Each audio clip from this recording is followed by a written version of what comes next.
How to enable spatial wallpapers on iPhone iOS 26. Hey guys, in this video, I'm going to show you how you can set up the new spatial wallpapers on your iPhone using iOS 26.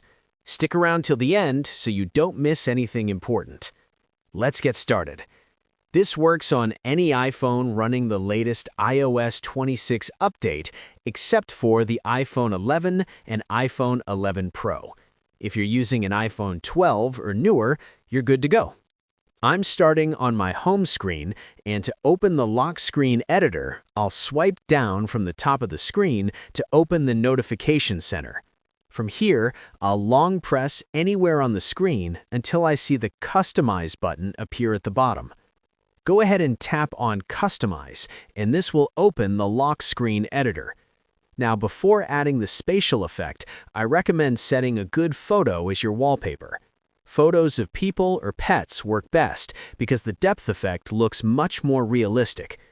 So I'll add a new photo and set it as my lock screen wallpaper.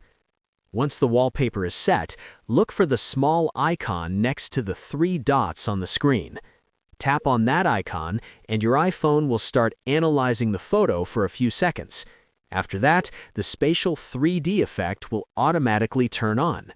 You'll notice the effect right away when you tilt your iPhone left, right, up, or down.